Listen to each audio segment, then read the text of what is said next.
अर्बनमध्ये 3 lakh Christian लोक आहे. आमचे 450 ते 500 चर्चेस आहे आणि 150 ऑर्गनायझेशन्स आहे, NGOs. आमचे 40 मोठमोठे शाळा आहे आणि 8 हॉस्पिटल आहे पुणे शहरमध्ये. माझं मेन तुमचं सामाजिक काम काय चालतं किंवा काय त्याच्याबद्दल सांगा. पहिले आम्ही सुरुवात केली फक्त नेटवर्किंग मध्ये खूप पॉवर आहे आणि ह्याच्याद्वारे आम्हाला खूप अपॉर्च्युनिटीज मिळाले लोकांची सेवा करायला, लोकांच्यासाठी काम करायला आणि लोकांना अवेअरनेस द्यायला की गव्हर्नमेंटचे बरेच स्कीम्स आहे, सुविधा आहे, फॅसिलिटीज आहे अल्पसंख्यासाठी, गरीब लोकांसाठी. आणि आम्ही लोकांना अवेअर केलं की सरकार आहे त्यांच्या सेवेत. पण आता पुणे शहराचे अध्यक्ष दीपक भाऊ मानकर अतिशय सक्षम नेतृत्व आहे. ते अजितदादांच्या मार्गदर्शनाखाली राष्ट्रवादीचे शहर अध्यक्ष आहे आणि तुम्ही ह्या तुमच्या समाजाच्या माध्यमातून येणाऱ्या लोकसभेच्या माध्यमात काय काम कराल, कसं आश्वासन द्याल, काय सांगाल?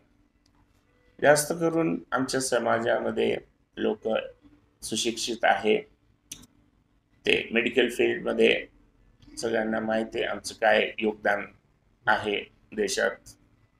आमचे शाळा, कॉलेजेस, युनिव्हर्सिटीजमध्ये उच्च स्तरचं एज्युकेशन आम्ही देतो. काय काय गरीब मुलांना स्कॉलरशिप देतो आणि बरेच संस्था आहेत आमचे खेडेपाड्यामध्ये, झोपडपट्टीमध्ये, गरीब लोकांमध्ये आम्ही सेवा करतो. लेडीजला त्यांचे हक्क काय आहे ते आम्ही सांगतो आणि त्यांचे काय करिअर अपॉर्च्युनिटीज आहे आज आम्ही त्यांना मार्गदर्शन देतो.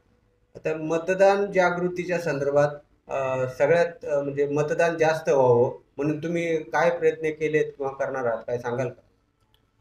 मतदान असं विषय आहे की 3% स्विंग इथं तिथं निर्णायक ठरत आहे आणि आमच्याकडे 7 किंवा 9% लोकसंख्या आहे या इलेक्शनमध्ये अर्बनमध्ये आणि आमची कम्युनिटी निर्णायक ठरणार आहे कोण जिंकणार किंवा कोण हरणार.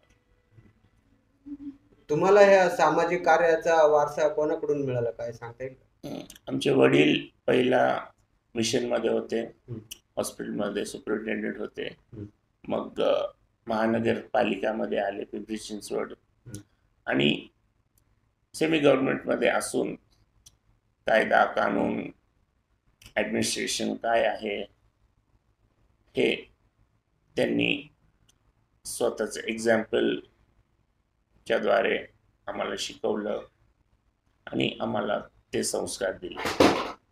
म्हणजे त्यांच्या कार्याचा, सामाजिक कार्याचा तुम्ही वारसा पुढे चालवताय. हो. छत्रपती न्यूज 24 मध्ये आपण संवाद साधल्याबद्दल धन्यवाद. आपल्याला भविष्य काळासाठी खूप खूप शुभेच्छा.